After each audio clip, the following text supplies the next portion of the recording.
Namaste, good evening. Welcome to Times Health Plus.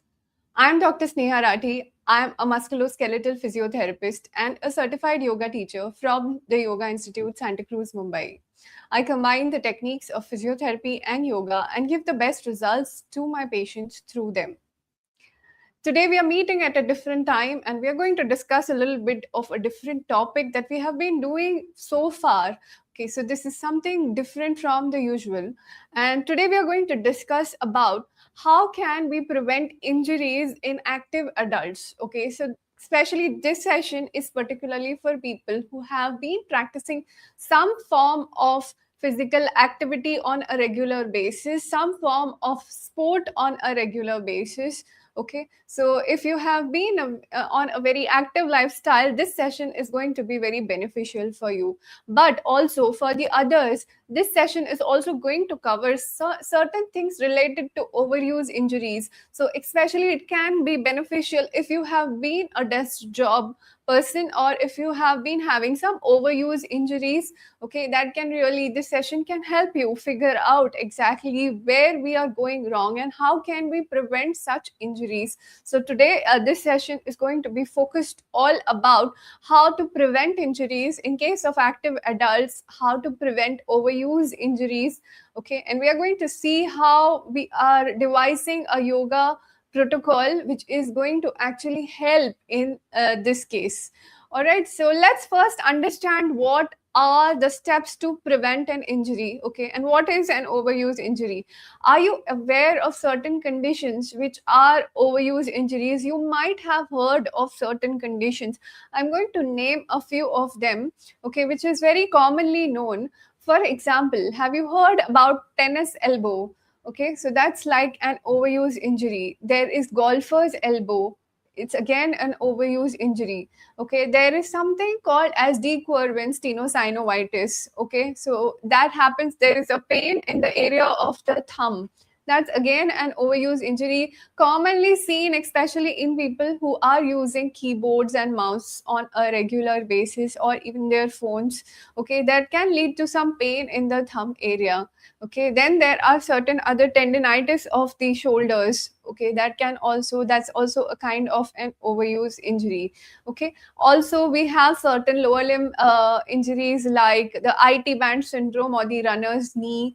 Okay, so there are many such conditions. There, we have inflammation of the tendoachilles. Okay, so the calf muscles, that can also be an overuse injury. Okay, so now why does these overuse injuries happen? We need to understand when you are putting a particular muscle, as the word itself suggests, that it is an overuse injury.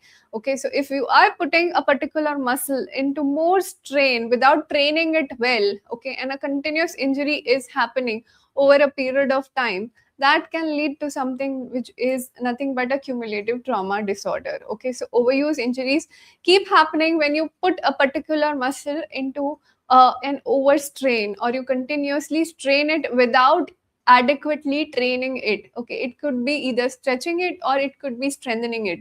But if you are not actually training it and but you are continuously using the muscle, it can actually lead to some kind of overuse injury. Okay, so this is very, very important that you figure out if you are overusing a particular muscle.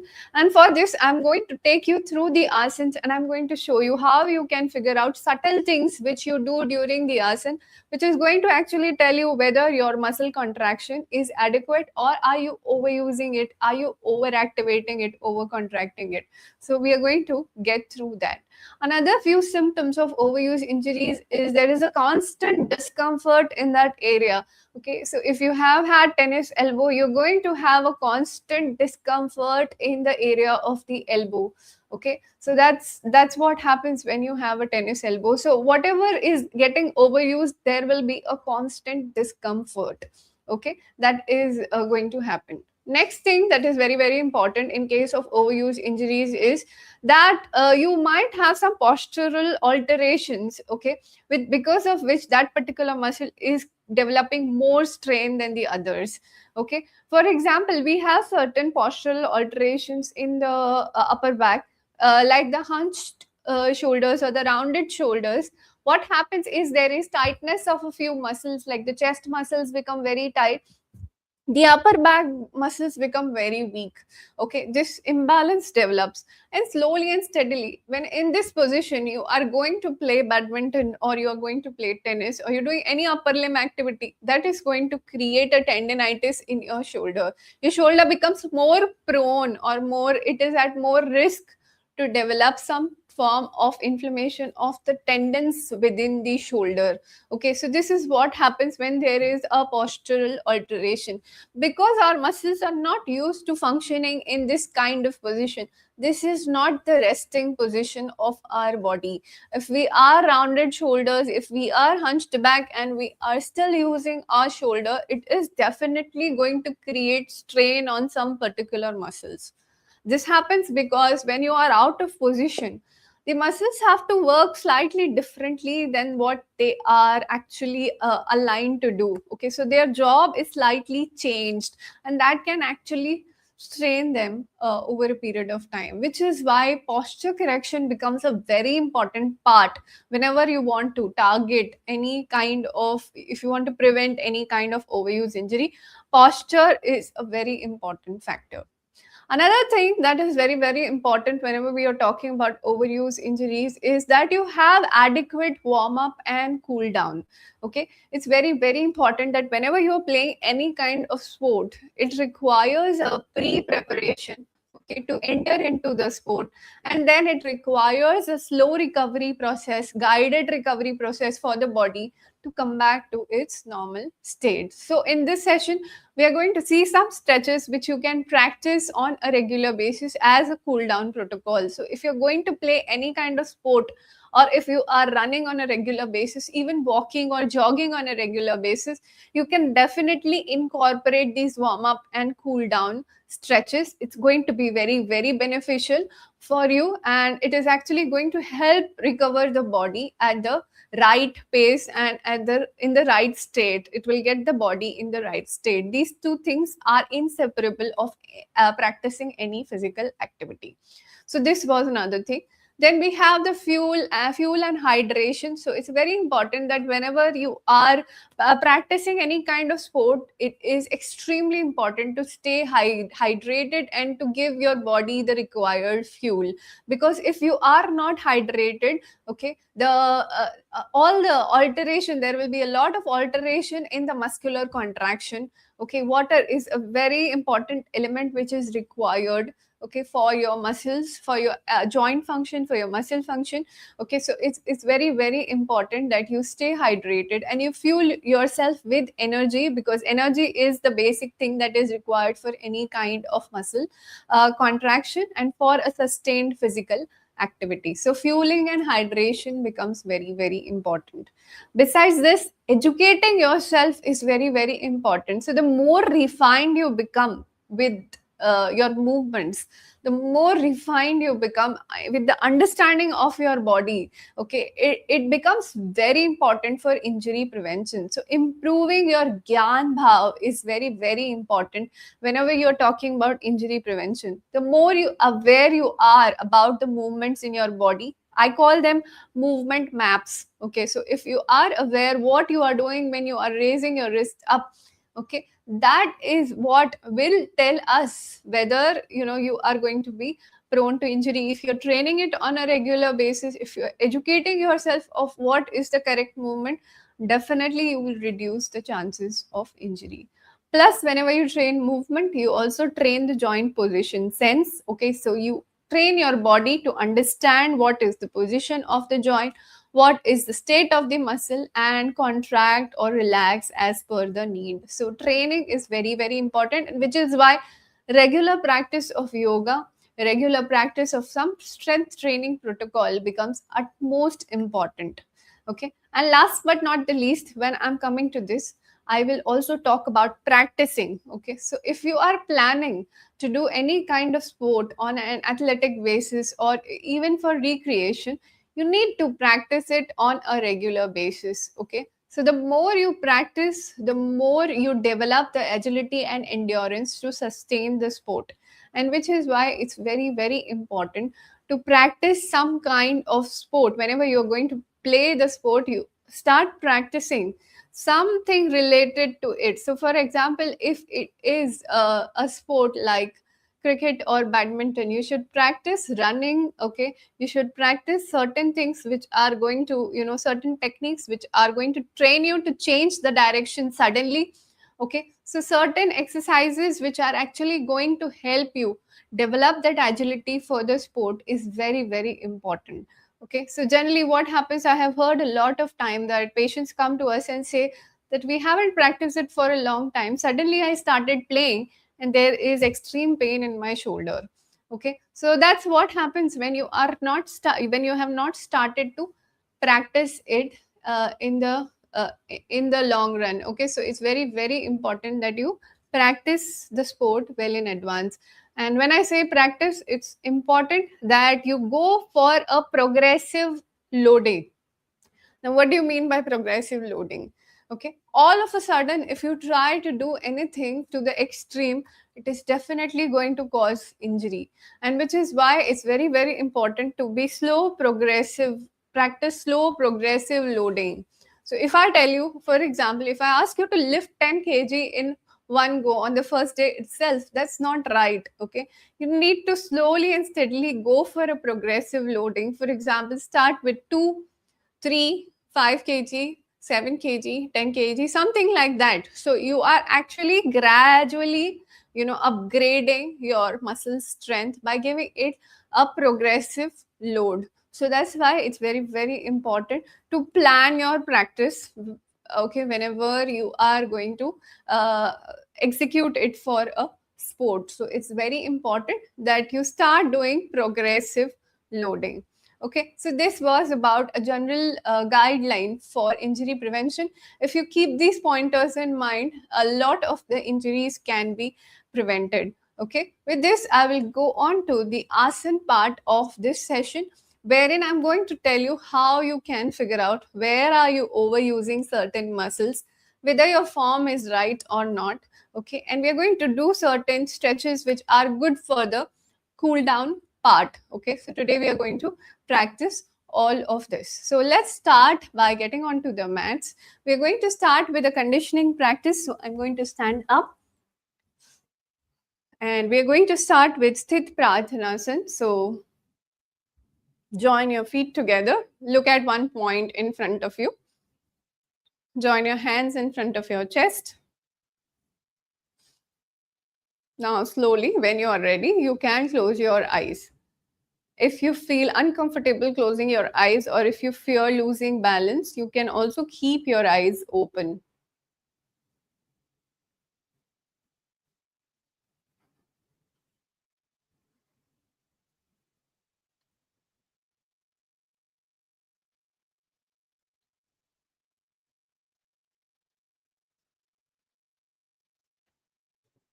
Try to observe your body and your breath.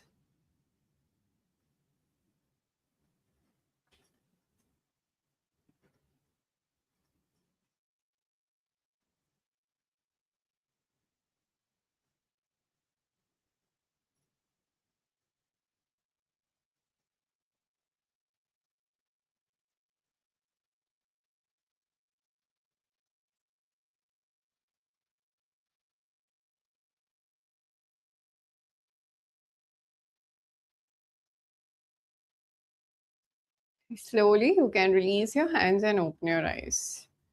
We're going to start with the warm up. So we take our neck up and down. 1, 2, 3, 4, 5, 6, 7. Now turn your neck to either sides. 1, 2, 3, 4, 5, 6, 7. Now drop your neck to either sides. 1, 2, 3,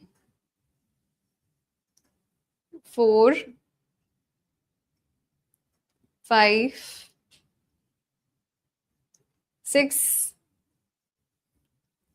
7. So by movement map, I want to share something with you. So sometimes when I say that you drop your ear to the shoulder, people tend to also turn their neck at times. Okay, they don't realize that they are turning their neck and then dropping their ear towards the shoulder. So you need to be very clear about what movement you want to do. The more clear you are, the better it becomes. Okay, so that's why when I say that you are supposed to drop the ear to the shoulder, it has to be exclusively ear to the shoulder and not turning the neck and then dropping it down. Okay, so I'm not saying nose to the shoulder, but I'm saying ear to the shoulder. Okay, so it's very important to be clear about the movement map. The more clearly you are trained, the better you will execute the sport.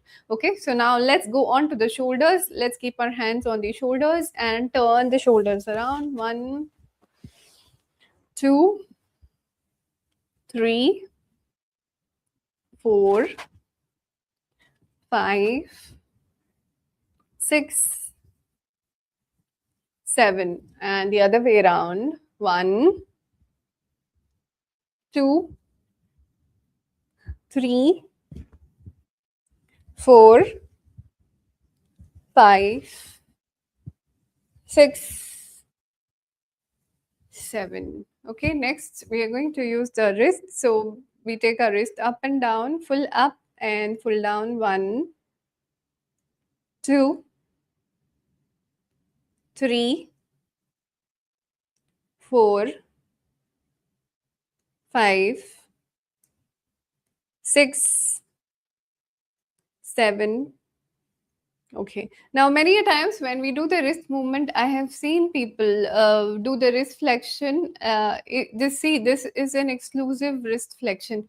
Okay, but sometimes what happens when I say ask people to do the wrist flexion, they tend to flex their fingers and flex their wrist. Okay, again, this is all about clarity of movement. If you're doing this is an exclusive wrist flexion. But if you're trying to activate your fingers as well, okay, at times you might be overworking your flexors. So that's why it's very, very important as to what exactly you want to perform. All right, next we are going to go for the torso rotation. So we hold our hands like this and then we slowly turn our torso to either sides. 1, 2, 3, 4,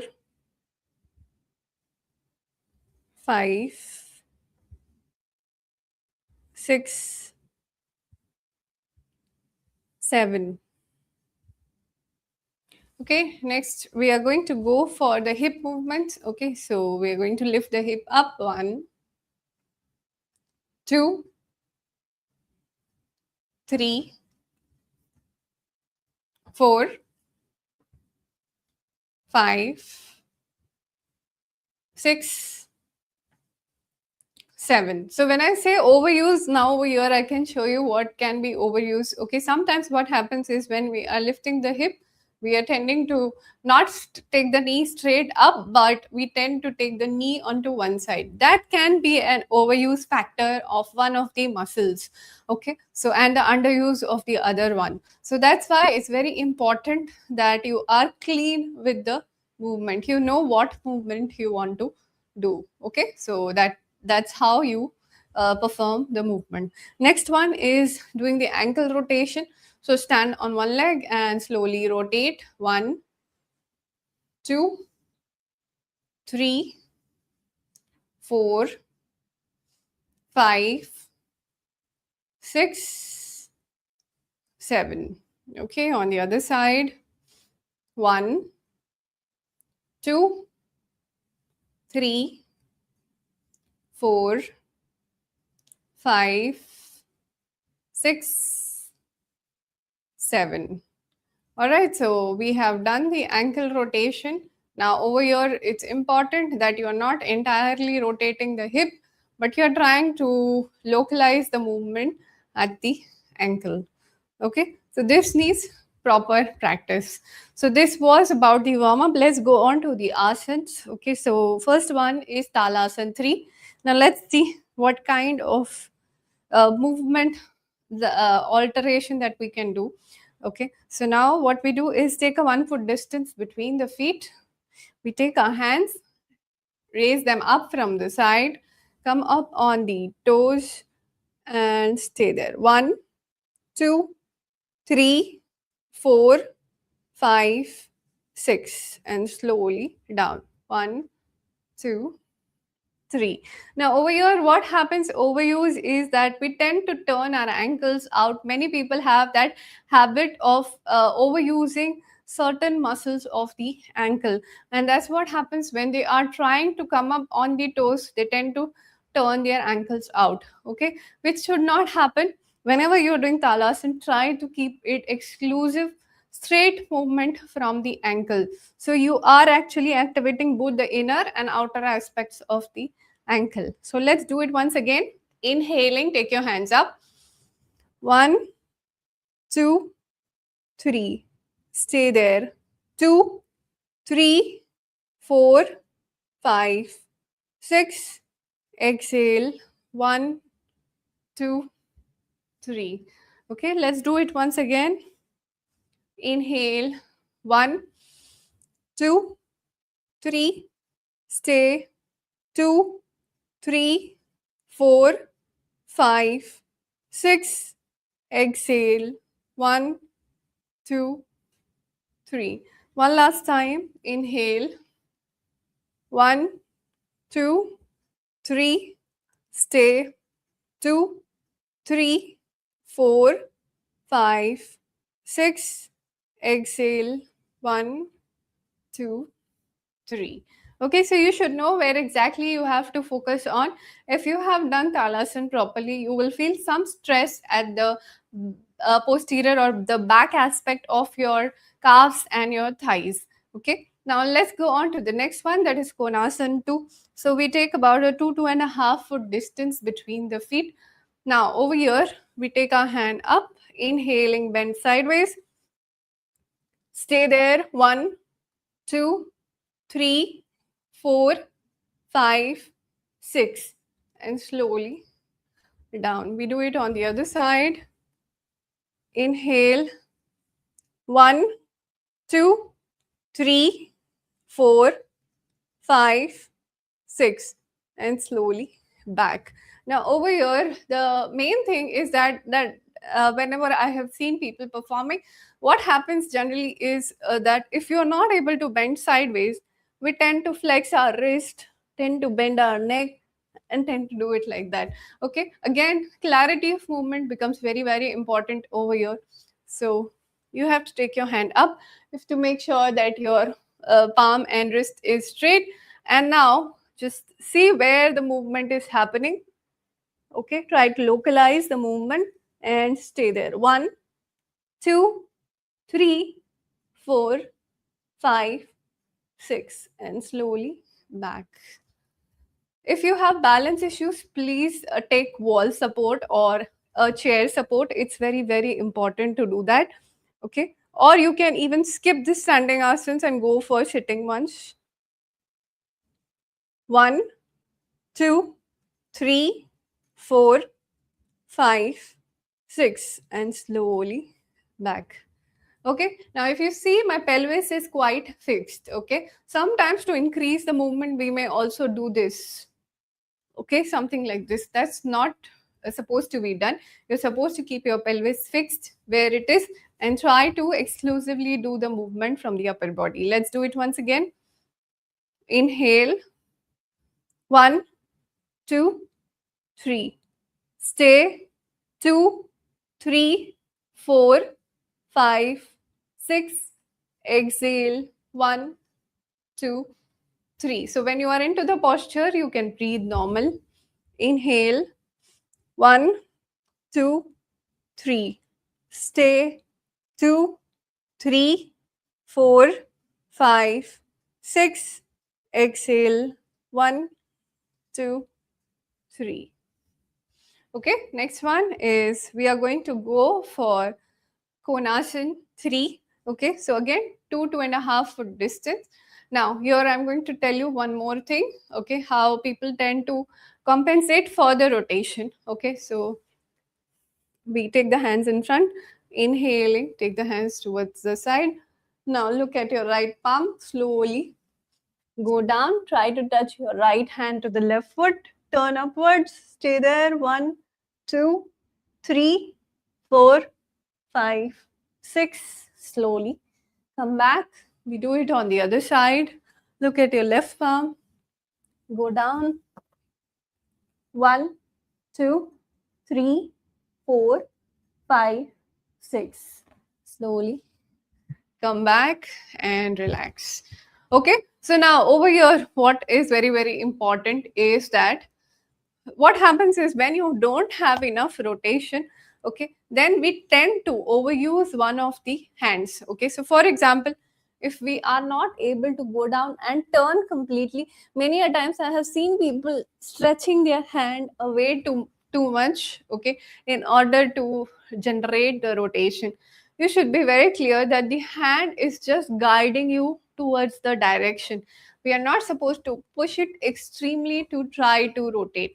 The rotation is happening from the torso and we should focus on that. So it's very, very important that you be clear that we are not trying to rotate the trunk from the arm. Okay, otherwise you'll start developing pain in the arm. That is why be very clear of the movement that we are doing. The rotation is happening from the neck and the torso. So we try to focus on that. All right.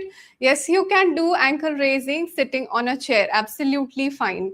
Okay. So you can do ankle raising sitting on the chair. Even this rotation, you can sit on the chair and try to do the rotation. Okay. So let's do this once again. Inhale. 1, 2, 3. Exhale. 1, 2, 3. Stay. 2, 3, 4, 5, 6. Inhale. 1, 2, 3. Exhale, other side. 1, 2, 3. Stay. 2, 3, 4, 5, 6. Inhale. 1, 2, 3. So if you are not able to rotate that much, I'm going to show you a variation. So what you do is you go as much as you can and you can keep your arm up to the level how much you can rotate. So if it is this much, try to keep the arm at the same level. Okay, if you can rotate more, then you can try take the arm up. Okay, so it all depends on the rotation of your trunk or the torso. Okay, let's do it once again. Inhale. 1, 2, 3. Exhale. 1, 2, 3. Stay. 2, 3, 4, 5, 6. Inhale. 1, 2, 3. Exhale. 1, 2, 3. Stay. 2, 3, 4, 5, 6. Inhale. 1, 2, 3. Exhale. 1, 2, 3. All right, so this was Konasana 3. Now let's stretch the hamstring and the calf together. This stretch you can practice post any kind of sport or game. So what you have to do is keep one leg forward, one leg behind. Take your ankle up. Now slowly try to bend forward and try to stretch. Okay, keep your back as straight as possible. Okay, and try to stretch. 1, 2, 3, 4, 5, 6, 7, 8, 9, 10. And back. Okay, now we alternate the leg, the other leg. Stretch. 1, 2, 3, 4, 5, 6, 7, 8, 9, 10. And back. If you're doing the stretch properly, you will feel some stretch happening in the back posterior aspect of your thigh and your legs. Okay, let's do it once again. Stretch. 1, 2, 3, 4, 5, 6, 7, 8, 9, 10. Back, and we do it on the other side. Stretch. 1, 2, 3, 4, 5, 6, 7, 8, 9, 10. Back. One more time. Stretch. 1, 2, 3, 4, 5, 6, 7, 8, 9, 10. Back, and do it on the other side. Stretch. 1, 2, 3, 4, 5, 6, 7, 8, 9, 10. Back. Okay. Next one, we are going to stretch the quads. Okay, so what you can do is take support of the wall if you're unable to balance. Bend one knee, try to plant a flex or flex your ankle, and then try to just take your hips slightly behind, keep your back straight and stay there. 1, 2, 3, 4, 5, 6, 7, 8, 9, 10. If you're doing it properly, you will feel stretch in front of the thigh. Now let's do it on the other side. Stretch. 1, 2, 3, 4, 5, 6, 7, 8, 9, 10. And back. We'll repeat this again. You can breathe normal when you are stretching. The more you breathe normal, better you will stretch the muscle. 2, 2, 3, 4, 5, 6, 7, 8, 9, 10. Very good. Once again, on the other side, stretch. 2, 2, 3, 4, 5, 6, 7, 8, 9, 10. Back. Okay, one more time. Stretch. 3, 2, 3, 4, 5, 6, 7, 8, 9, 10. Back.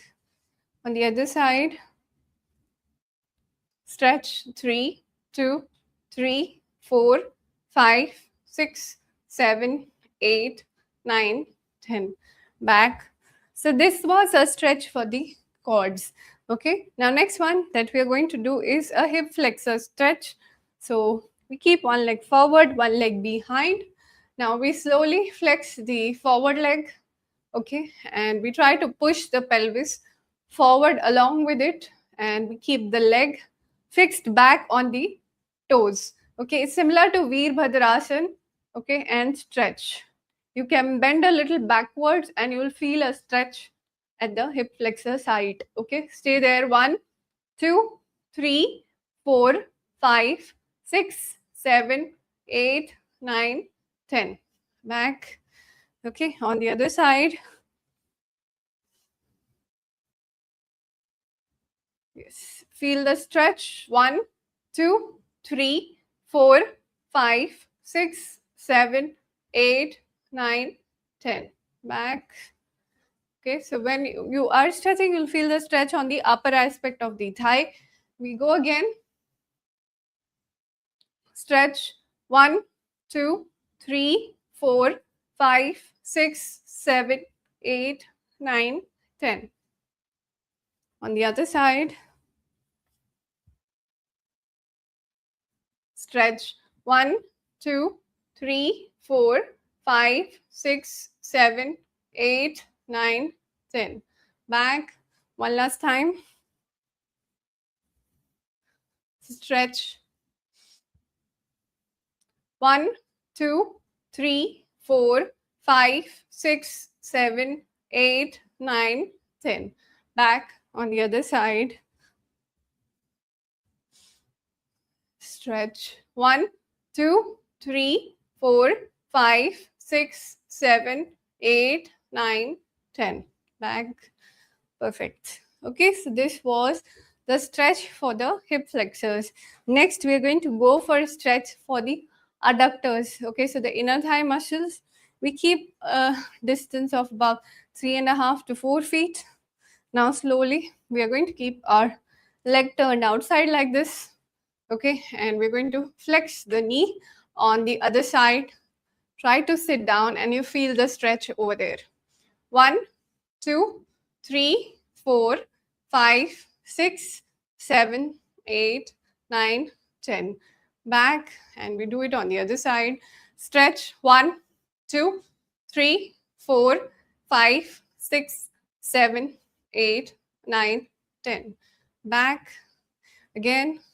Stretch 2, 2, 3, 4, 5, 6, 7, 8, 9, 10. The more you keep your back straight, the better it is.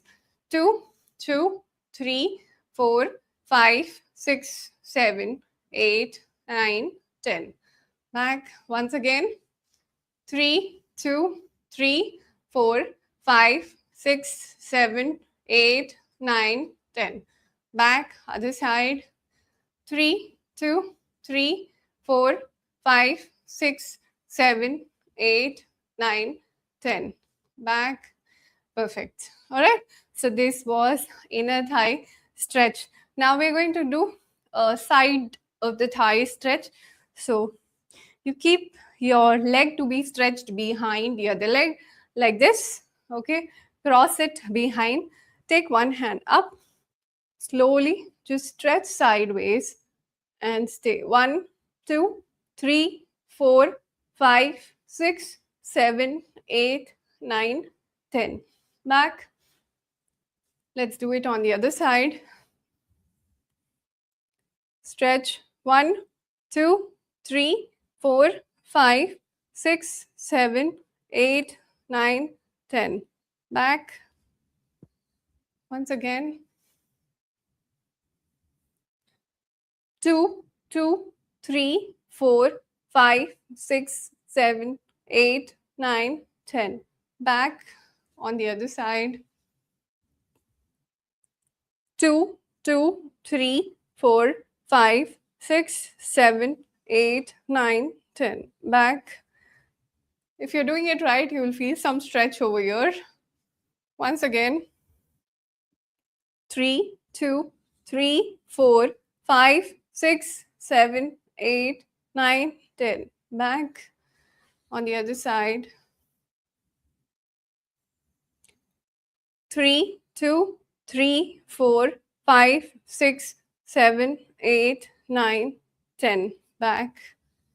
All right, so that's about the stretches in the standing position. Okay, we are going to do one strengthening quickly, weight bearing asana, which is very, very important. That is Utkat asana. Okay, so what we do is we take a 1 foot distance between our feet. Now slowly come up on the toes. Slowly go down completely. Stay there. 1, 2, 3, 4, 5, 6. Slowly come back up. Stay there. 1, 2, 3, 4, 5, 6. And slowly down. Okay. In case this is difficult, what you can do is you can definitely go onto the wall and you can practice the wall squat first. So you keep your feet a little forward. You keep your back straight. Okay. Try to keep your upper back touched to the wall and the hips touched to the wall.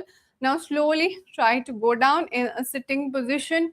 Okay, stay there. 1, 2, 3, 4, 5, 6. Now push yourself up using your thighs and your glutes. Okay, do not push your knees behind, just the pressure around your knee joint. Try to use your thighs and your glutes to come up. Okay, so this is also a way you can practice if in case Utkatasana is difficult. Once again, Utkatasana. Inhale, 1, 2, 3. Exhale, 1, 2, 3. Breathe normal. Stay there. 1, 2, 3, 4, 5, 6. Push up. Inhale, 1, 2, 3. Stay normal. 1, 2, 3, 4, 5, 6. Exhale, 1, 2, 3. All right. So this was one of the weight bearing posture, because it's very, very important to not just stretch, but also do some muscle activation for strengthening the muscles. Okay. Next, we are going to go for some sitting postures. So let's sit down on the mat. Okay, so if you cannot do standing postures, you can definitely do some sitting ones. Okay, you can try to, if you're not able to sit on the ground, you can try to do it on an elevated surface also. Okay, but a chair can be a little tricky, because if it loses balance, then there is an issue. So even surface, a little larger surface which is elevated, can help. Okay, so let's do the first stretch, which is the Bhadrasan. So we keep our legs straight. First, sit in Dandasan. Now, slowly join the feet, soles of the feet together. Try to get the feet as close to the body as possible. Now, hold with interlocked hands. Try to push your knees down and stretch your body up. Stay there. 1, 2, 3, 4, 5, 6, and slowly relax and release. So if you have done the right stretch, you will feel some stretch happening over here. If you're feeling it in the lower back, it means that there is some strength issue in the core, and you need to definitely work on the core strength, and that's what should be your first priority if it is coming on your lower back. All right, let's do it once again. Join your soles of the feet, bring it closer, and slowly interlock your hands. Stretch up. Stay there. 1, 2, 3, 4, 5, 6, and slowly relax and release. Okay, we do it once again. Stretch. 1, 2, 3, 4, 5, 6. Slowly relax and release. All right, so this was about the Bhadrasan stretch. Now let's go on to Paschimottanasana. Okay, so what we are going to do is we are going to keep our legs straight. Now slowly lean behind, bend forward, touch your toes and stretch. 1, 2, 3, 4, 5, 6, and slowly relax and release. So in this, what happens is, generally, if you have a lot of resistance in the lower back and the hamstrings, people tend to over curve their upper back, and because they want to reach the toes, and that's how they overstretch. That can lead to a lot of pain in the upper back area eventually. Okay, it can lead to a lot of pain in the shoulders as well.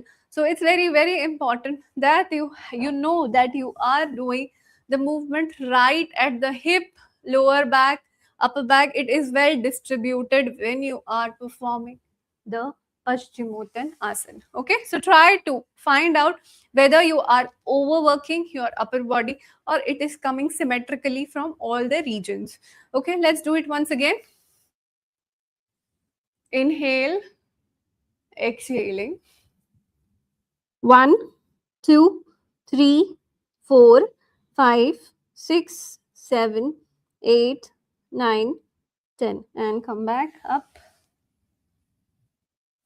Okay, you can breathe normal when you are in the pose. Let's do it once again. Inhale, exhaling. 1, 2, 3, 4, 5, 6, 7, 8, 9, 10. Inhaling. Back. All right, so this was about the Paschimottanasana. Next, we are going to do straight leg raise in sitting position. So you can take support of your hands. Slowly raise your leg up. Hold 1, 2, 3, 4, 5, and down.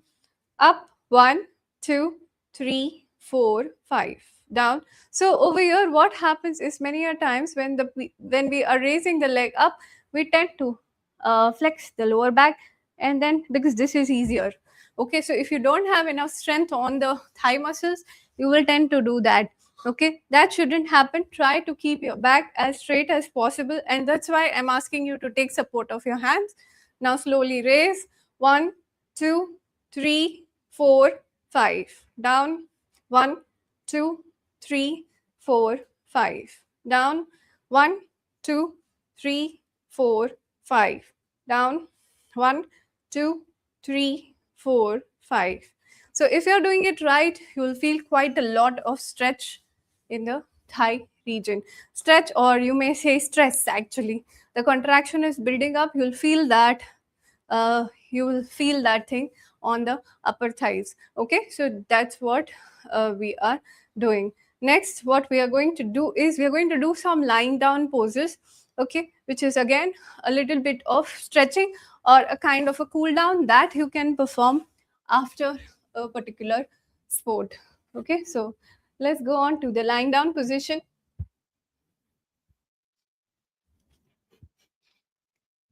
So we are going to go for a figure four stretch.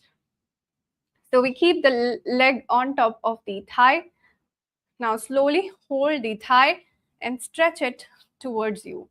Stay there. 1, 2, 3, 4, 5, 6, 7, 8, 9, 10.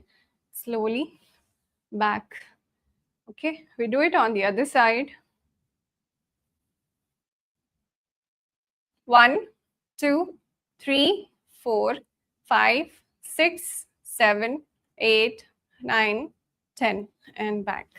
If you are doing it right, you will feel some stretch on the buttock area, okay? But it shouldn't be a lower back stretch. It should be located in the buttock area only, okay? Let's do it once again. Hold your thigh and slowly pull it towards you. 1, 2, 3, 4, 5, 6, 7, 8, 9, 10. Back. And we do it on the other side. Stretch. 1, 2, 3, 4, 5, 6, 7, 8, 9, 10. Back. Once again. Stretch. 1, 2, 3, 4, 5, 6, 7, 8, 9, 10. Back. On the other side.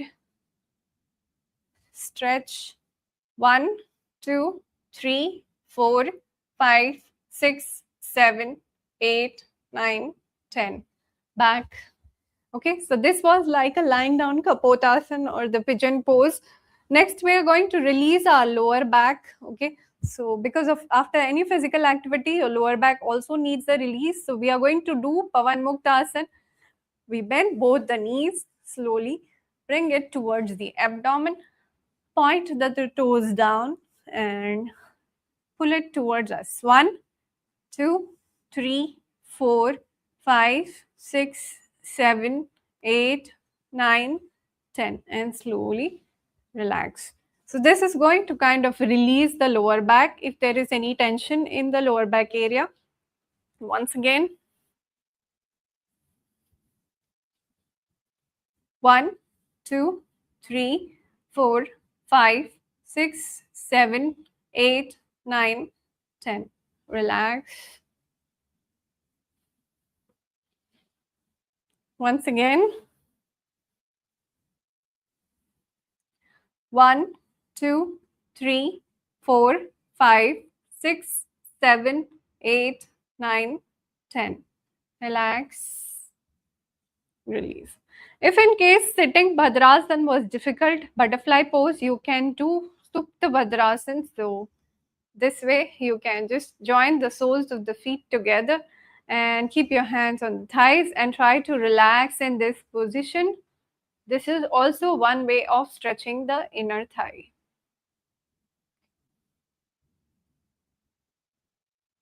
Okay, slowly get your knees together and release. So this is an alternative. If you're not able to do it in sitting, you can always do in lying down position, that is Supta Bhadrasana. Next, we are going to go for Supta Vakrasana. So the stretch that I showed you in standing, wherein we were getting stretch on the side, if in case that was difficult in standing and you were not able to maintain the balance, you can do in lying down. You can keep your hands at 90 degrees, just at the shoulder level. Bend both the knees, okay, and twist towards one side. Turn your head towards the other. Stay there. 1, 2, 3, 4, 5, 6, and back. And go to the other side. 1, 2, 3, 4, 5, 6. Back. Once again. 2, 2, 3, 4, 5, 6. Back. And to the other side. 2, 2, 3, 4, 5, 6. Back. Once again. 3, 2, 3, 4, 5, 6. Back to the other side.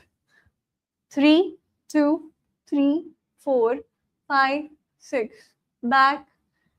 All right, if in case this did not give you enough stretch, you can also try to straighten your knee and stretch your thigh like that. Okay, so the upper leg, you need to just straighten your knee and stretch it. You will feel a stretch on the side of the thigh. Okay, and you can repeat it on the other side. Just open the knee and you feel a stretch all the way up till the leg. All right, so this is also how you can do this stretch. Next one, we are going to go on our abdomen. Okay, so we are going to do Bhujangasana. Let's keep the legs together. Now, this technically is very, very important. When I'm talking about any kind of overuse or underuse, most of the times I have seen people doing Bhujangasana with their legs going apart or their legs rising up. Okay, so this is not what we want in Bhujangasana.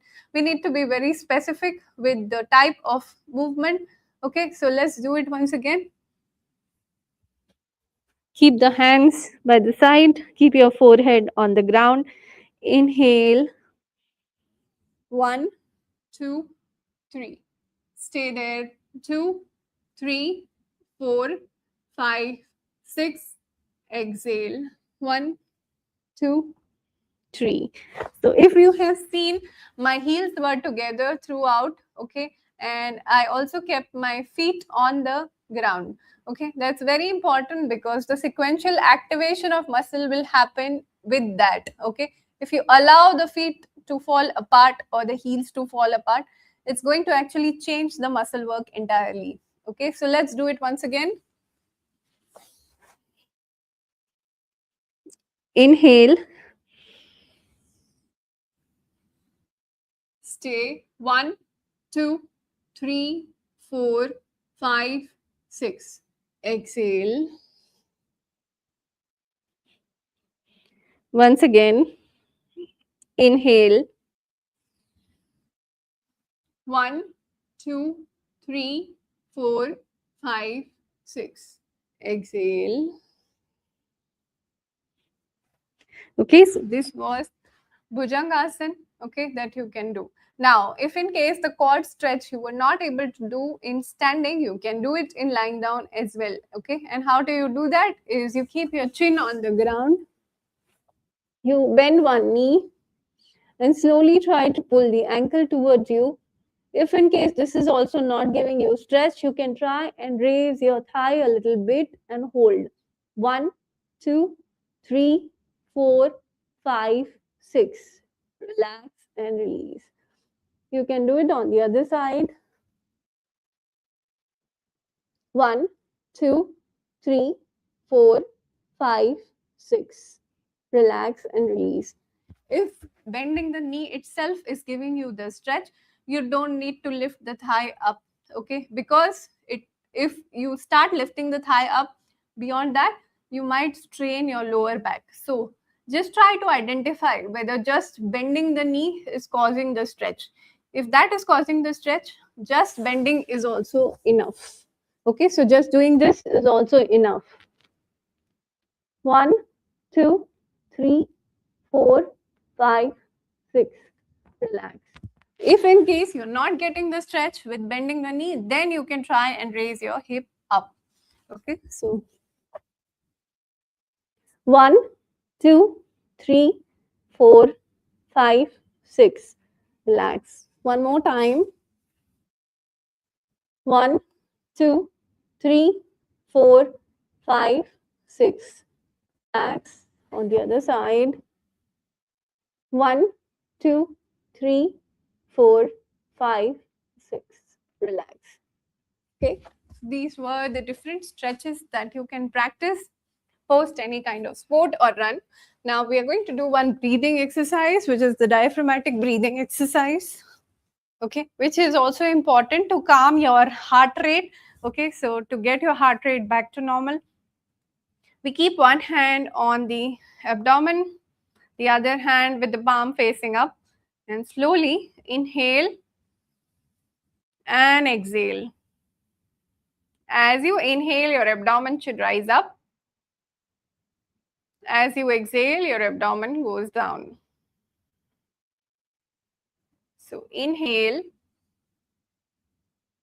and exhale. Now I'll give you a count of 4. Let's try to do inhalation and exhalation with that. Inhale, 1, 2, 3, 4. Exhale, 1, 2, 3, 4. Inhale, 1, 2, 3, 4. Exhale, 1, 2, 3, 4. Inhale, 1, 2, 3, 4. Exhale, 1, 2, 3, 4. Inhale, 1, 2, 3, 4. Exhale, 1, 2, 3, 4. Inhale, 1, 2, 3, 4. Exhale, 1, 2, 3, 4. And breathe normal.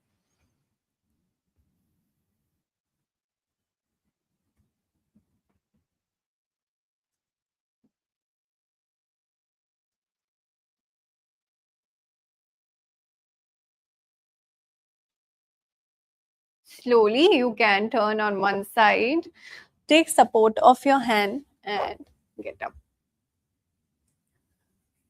Okay, so these were some of the stretches which you can practice post run or post any kind of sport. You can also practice them on a regular basis. Okay, so that is going to be really beneficial for you. But try to find out what is the feeling that you're getting during the stretch. That is very, very important.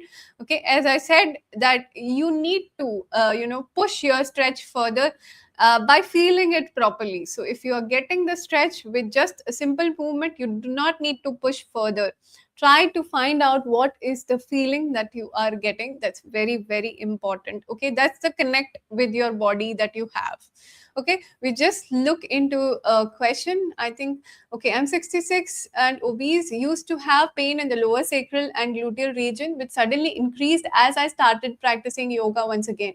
Any suggestions for relief and continuing practice? So I believe that once you have started practicing yoga, it's very, very important to find out that you are not overdoing any stretch, or you are not overdoing any kind of pose. You're not trying to reach the ultimate, but trying to find out what is that place where you can hold the posture into sthiram sukham. Okay, so where it is steady and comfortable. Try to find out those places. Okay, try to find out which postures are actually causing the pain. Okay, and try to avoid them, or at least alter them to your comfort level. Okay, we need to initially train our bodies, okay, to get used to the comfort and to the steadiness whenever we start practicing yoga. And that's the concept of progressive loading that I was talking about. Okay, so that's very, very important, that even in yoga you are progressively loading. Okay, so make sure that whenever you are doing any movement, whether you're feeling steady and comfortable in that posture, or are you feeling that you are overdoing from a particular region of the body. Okay, so that's very, very important. Try to find that out. Besides this, you can definitely get this investigated further by visiting an orthopedic or a physiotherapist. That will help us understand exactly, maybe there is some postural alteration that needs to be fixed. Okay, that is creating the lower back and the sacral area pain. Okay, so that needs to be evaluated properly and addressed accordingly. But in yogic terms, probably you can find out whether the postures are steady and comfortable to you, and you're going up to that extent only. All right, next is, I think Anilji asked, please suggest for neck pain.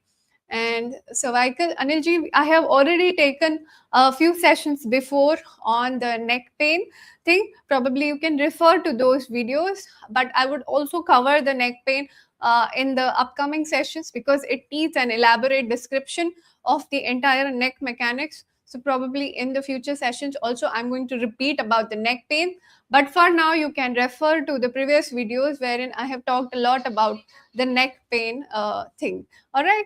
With this, I come to the task of the week, which is you can practice a 10-minute stretching session. Okay, just now, whatever stretches I showed you, you can try to practice those stretches. Click a picture or click a video of it and upload it on Instagram and tag Times Health Plus. Also, do follow Times Health Plus on their Instagram and YouTube channels for more tips and recommendations related to yoga. Okay, so I hope I have given you some insight on to the stretches, the correct forms today. I'll see you next time. Until then, make sure you stay present, move gently, and take care of yourself. Thank you and namaste.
Thank you.